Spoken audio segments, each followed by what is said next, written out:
Hello students, atmospheric refraction आज का हमारा टॉपिक रहेगा। इससे पहले वीडियो में हमने बहुत ही इंपॉर्टेंट टॉपिक डिस्पर्सन को डिस्कस किया था। अब हम नेक्स्ट टॉपिक पे चल रहे हैं। आज हम करेंगे एटमॉस्फेरिक रिफ्रैक्शन और उसकी एप्लीकेशंस को। सबसे पहले मीनिंग समझ लेते हैं कि चीज़ है क्या एक्चुअल में। रिफ्रैक्शन आपके लिए न्यू नहीं है। जब भी लाइट एक मीडियम से दूसरे मीडियम में जाती है, अपने पाथ से मुड़ जाती है, डाइवर्ट हो जाती है, बेंड हो जाती है, इस फिनोमिना को आप क्या बोलते हो? रिफ्रैक्शन। उसके साथ एक नया वर्ड यहाँ पर जुड़ गया है, वो है एटमॉस्फेरिक। यानी कि जब रिफ्रैक्शन किसकी वजह से हो? एटमॉस्फेयर की वजह से हो। एटमॉस्फेयर की वजह से रिफ्रैक्शन कैसे होगा? देखो, जितने भी टॉपिक हम शुरू किए हैं, हमने इस चैप्टर 11 में कल भी किया, आज भी हमने इस आज वाली वीडियो में हम कर रहे हैं। ये ध्यान रहे कि जो रिफ्रैक्टिव इंडेक्स का कंसेप्ट है, ऑप्टिकल डेंसिटी का, वो सब बच्चों को पहले से क्लियर हो। क्योंकि अगर वो वीडियो आपने नहीं देखी, कंसेप्ट क्लियर नहीं है, तो फिर आपको यहाँ थोड़ी थोड़ी प्रॉब्लम फेस हो सकती है।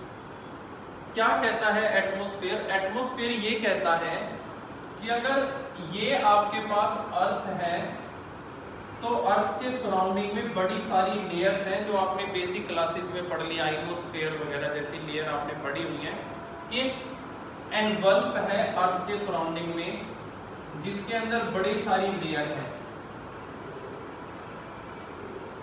ये चीज आप पढ़ चुके हो कि अर्थ के सराउंडिंग में बहुत सारी लेयर है। फिर आपने ये भी पढ़ा हुआ है कि अर्थ से जैसे जैसे हम स्पेस में चले जाएंगे, तो आपके पास क्या आ जाता है? वैक्यूम आ जाता है। वैक्यूम का मीनिंग होता है नो एयर,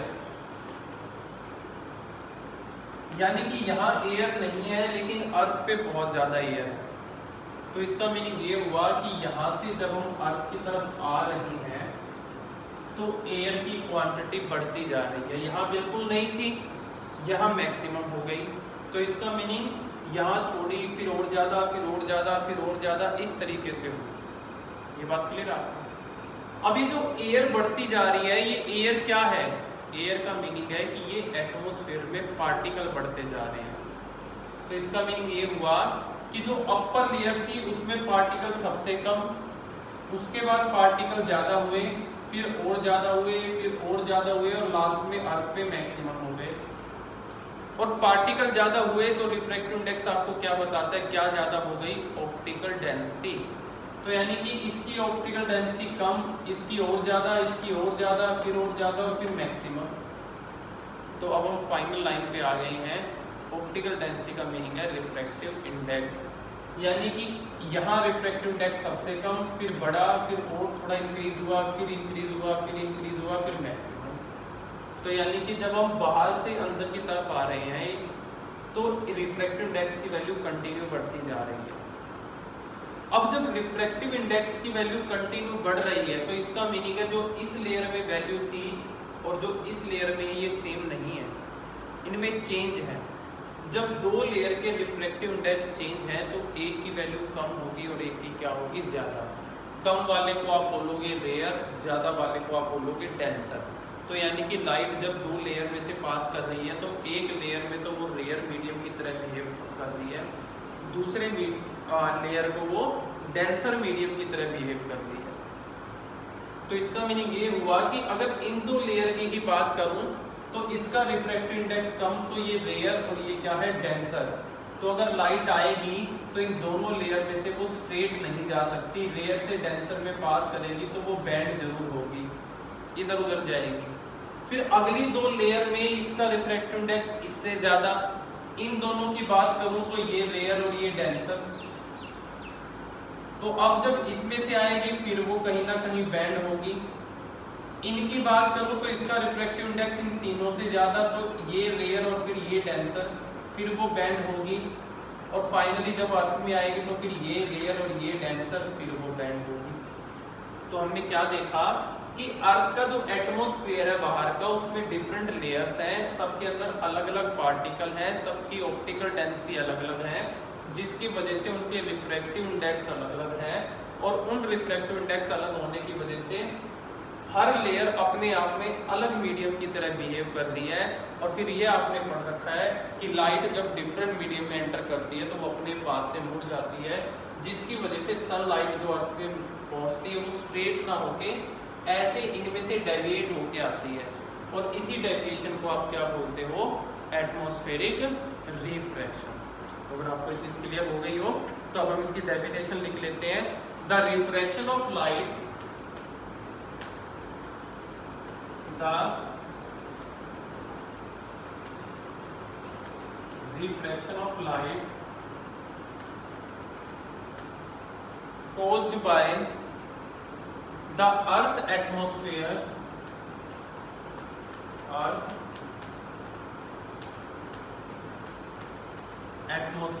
अर्थ एटमॉस्फेयर से हमारा मीनिंग क्या है?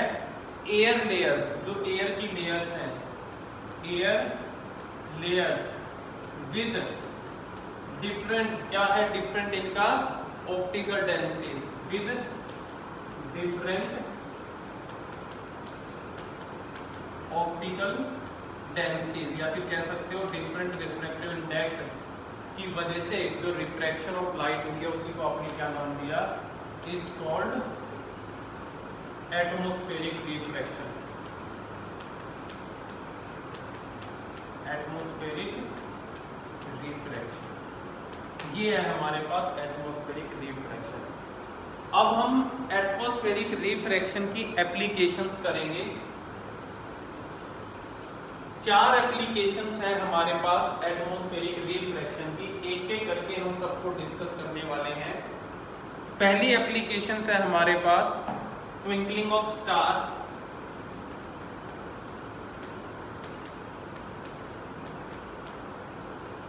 ट्विंकलिंग ऑफ स्टार, तारे क्यों चमकते हैं? ये जो एप्लीकेशन है वो एटमॉस्फेरिक रिफ्रैक्शन पे बेस्ड है। हमें एक्सप्लेन करना है। देखिए रीजन क्या है। तारे हमसे बहुत ज्यादा दूर होते हैं, इतने दूर होते हैं कि एक पॉइंट की तरह हमें दिखाई देते हैं। एक लेजर लाइट जैसे निकलती है, किसी पॉइंट में से सीधा लाइट निकलती है ऐसे। तो सिमिलरली इनमें से लाइट निकलती है और वो अर्थ के सरफेस में घुसने की कोशिश करती है। लेकिन अर्थ के सरफेस में आपको पता है डिफरेंट लेयर्स हैं जिनका डेंसिटीज अलग अलग हैं, रिफ्रैक्टिव इंडेक्स अलग अलग है, जिसकी वजह से ये लाइट जो है वो स्ट्रेट एंटर नहीं कर पाती। कहीं मुड़ रही है, कहीं कम मुड़ रही है, कहीं ज्यादा मुड़ रही है। ठीक है, तो जो लाइट आपके पास एंटर कर रही है उसकी इंटेंसिटी फिक्स नहीं है। जैसे कि आप एक रूम में बैठे हो, बल्ब जो है अगर वो कंटिन्यू जल रहा है तो आपके लिए वो फिक्स्ड है, उसकी लाइट आपको अच्छे से दिखाई दे रही है। लेकिन अगर उस लाइट को हम, बल्ब को जो है वो किस मोड पे कर दे, ऑन ऑफ मोड पे कर देगी, एकदम से ऑन ऑफ, तो आपको फिर उसकी लाइट जो है वो क्या दिखाई देगी? ट्विंकल होती हुई, चमकती हुई, आ रही है जा रही है, ऐसे टिमटिमा रही है, जिसे कहते हैं ना टिमटिमाना, वो चीज हो जाएगी। सेम केस स्टार के केस में भी होता है कि स्टार में से निकलने वाली लाइट तो स्ट्रेट है, लेकिन जैसे ही वो अर्थ के सरफेस में एंटर करती है तो डिफरेंट लेयर्स में से पास होते हुए उस लाइट की इंटेंसिटी जो है वो फिक्स नहीं रहती। किसी लेयर में वो ज़्यादा बिखरती है, किसी में कम मुड़ जाती है, किसी में ज़्यादा मुड़ रही है, जिसकी वजह से जब हमारी आंखों में वो लाइट आके गिरती है तो हमें कांस्टेंट इंटेंसिटी की दिखाई नहीं देती, क्योंकि फिक्स सीधा नहीं आ रही, वो मुड़ के आ रही है लाइट, जिस वजह से हमें वो चीज़ जो है वो कैसे दिखाई देती है? चमकती हुई दिखाई देती है। ये रीज़न है ट्विंकलिंग ऑफ स्टार का। तो हम लिख लेते हैं इसको। सबसे पहले it is due to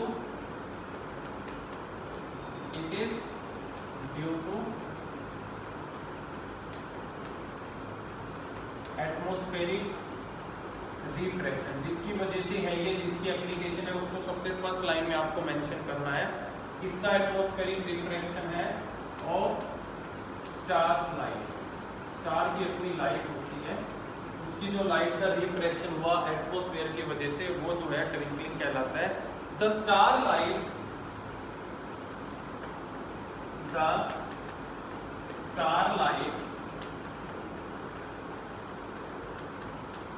reaching, जो आ रही है हमारे पास, reaching our eyes,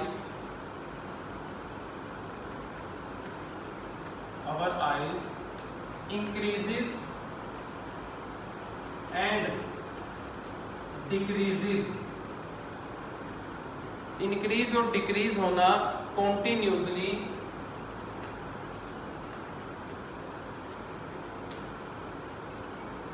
due to किसकी वजह से, डिफरेंट लेयर्स की वजह से, एटमॉस्फेरिक रिफ्रैक्शन की वजह से, due to different layers of earth and hence क्या होगा, finally star appears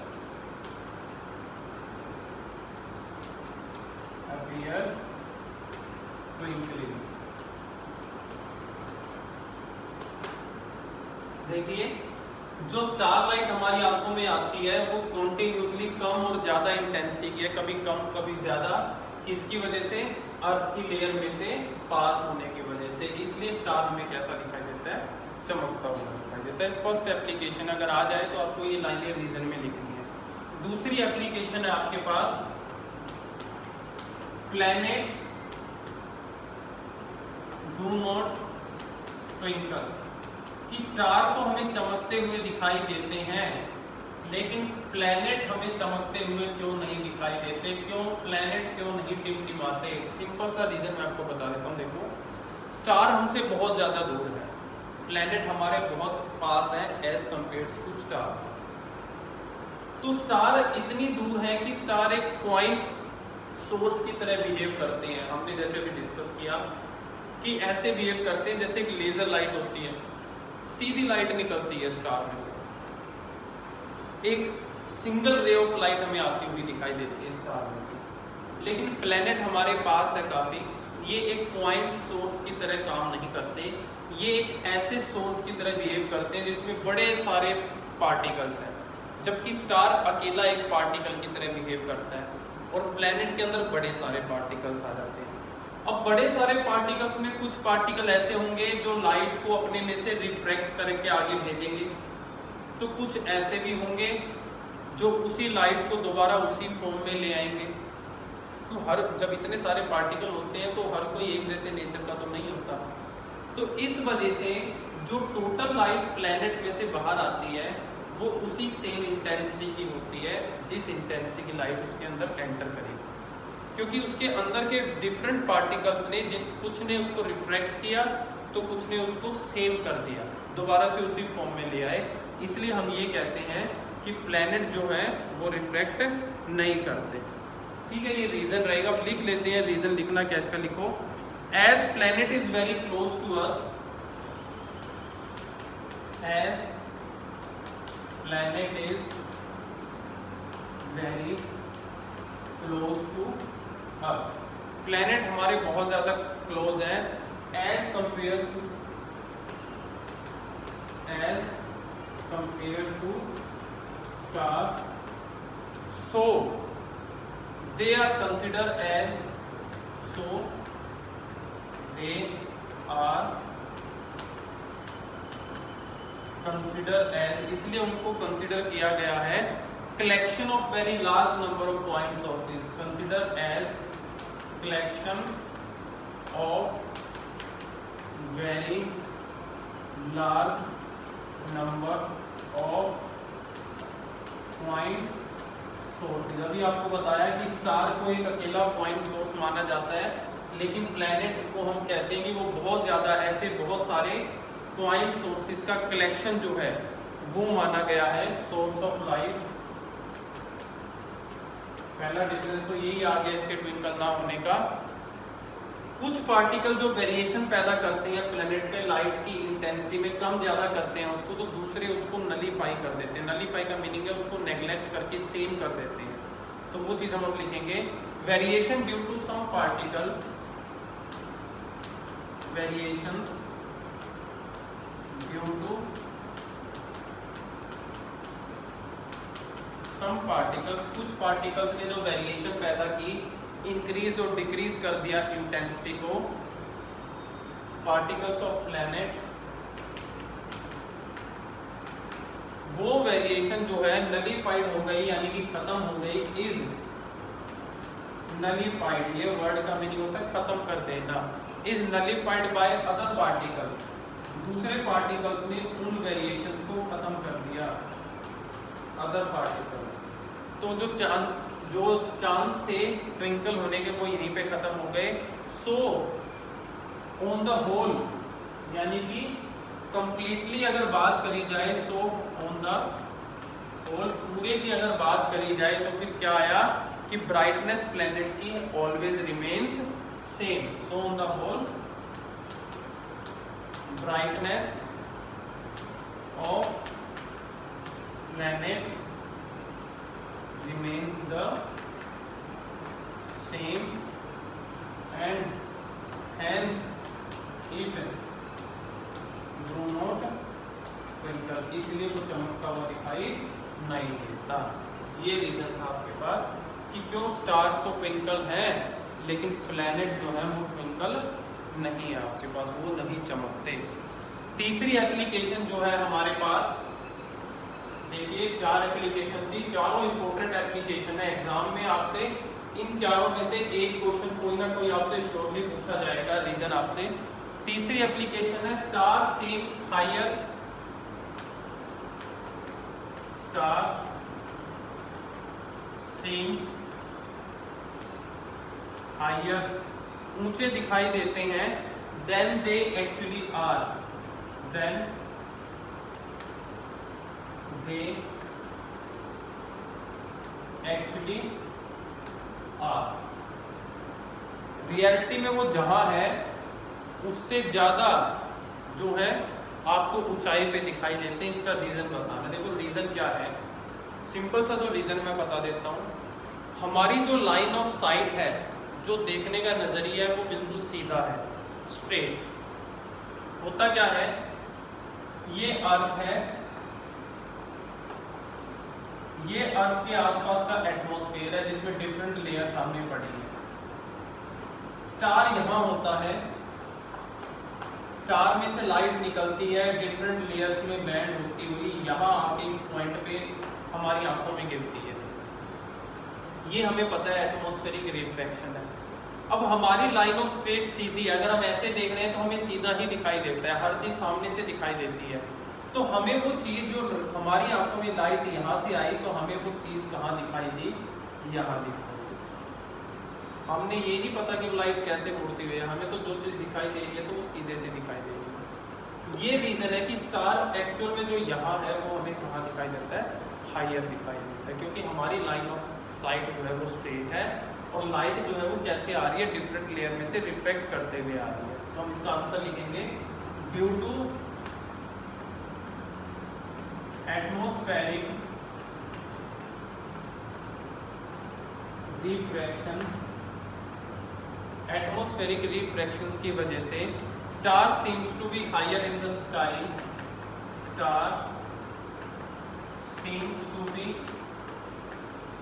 higher in the sky as in the sky then they actually are, then they actually are, जहां वो है उससे हमें वो ऊंचा दिखाई देते हैं। किसकी वजह से, एटमॉस्फेरिक रिफ्रैक्शन की वजह से। लाइट इज ट्रेवलिंग फ्रॉम या among, light is traveling among rarer medium, light rarer medium और किस में ट्रेवल कर रही है, to denser medium. Continue change होते जा रहे हैं मीडियम, पहले रेयर फिर डेंसर, फिर वो वाला रेयर हो जाएगा, अगला उससे ज्यादा डेंसर हो जाएगा। And our line of site, and our line of sight is straight, हमारी जो लाइन ऑफ साइट है वो क्या है, स्ट्रेट है बिल्कुल, इसलिए हमें वो कहाँ दिखाई देते हैं, हायर पोजीशन पे दिखाई देते हैं। सो दे appears at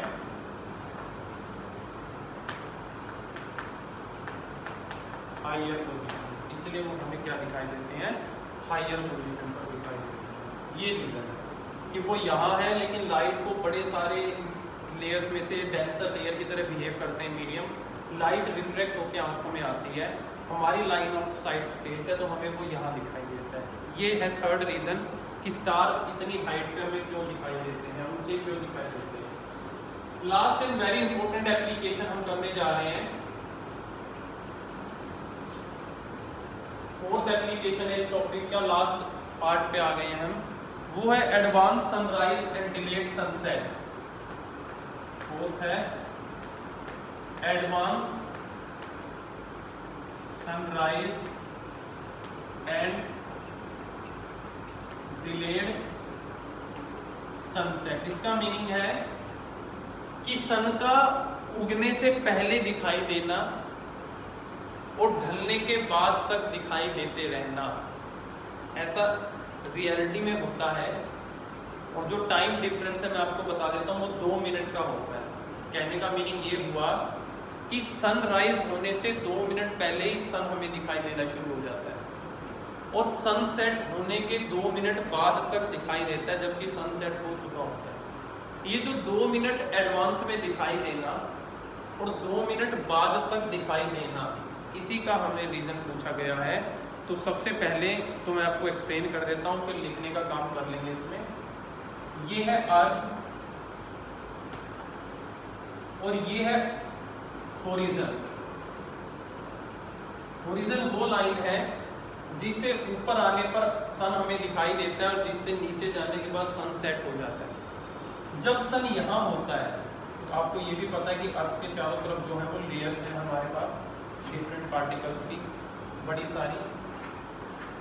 जब सन यहाँ होता है तो सन में से जो लाइट आती है वो रिफ्रैक्ट होके यहाँ हमारे पास आती है, जिसकी वजह से हमारी लाइन ऑफ साइट तो स्ट्रेट है, अभी हमने पढ़ा, तो हमें वो चीज़ कहाँ दिखाई देती है, यहाँ।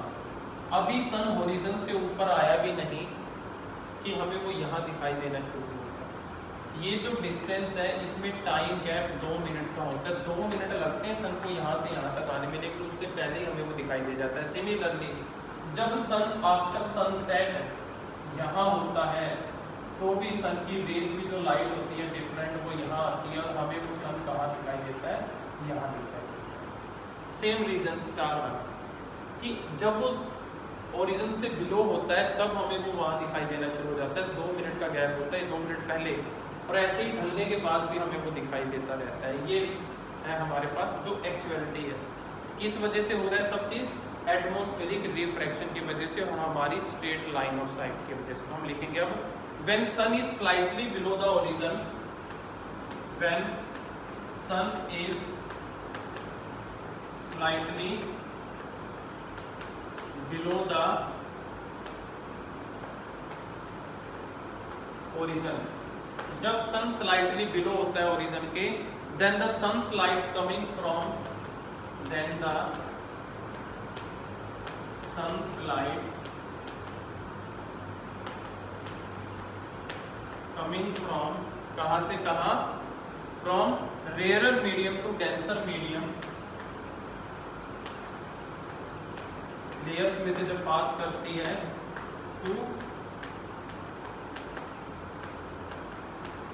rarer medium to denser medium and hence refracted and hence, और इसलिए वो क्या हो जाती है, रिफ्रैक्ट हो जाती है। Because of this atmospheric refraction, because of this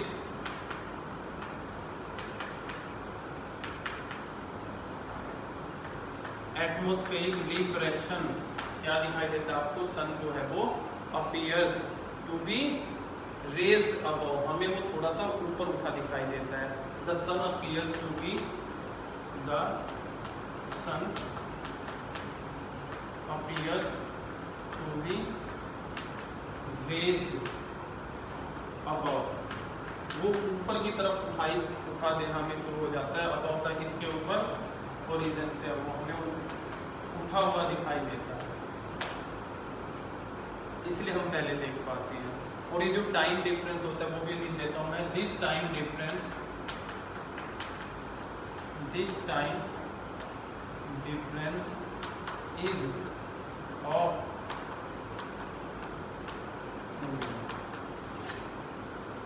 ये था हमारे पास आज का टॉपिक एटमॉस्फेरिक रिफ्रैक्शन क्या होती है और उसकी 4 एप्लीकेशन हमने कही। इन चारों एप्लीकेशन में से कोई भी क्वेश्चन कहीं आ जाए तो सबसे पहली लाइन जो आपने लिखनी है आंसर में वो यही लिखनी है कि it is due to atmospheric refraction. तो वही क्लियर हो जाता है एग्जामिनर को कि आपको उसका रीजन पता है, तो फिर बस आपको उसकी प्रोसेस लिखनी होती है कि कैसे रे पास करती है, तो रेयर से डेंसर मीडियम में तो क्या क्या होता है। तो आपने इस वीडियो को भी अच्छे से जो है वो रिवाइज कर लेना है।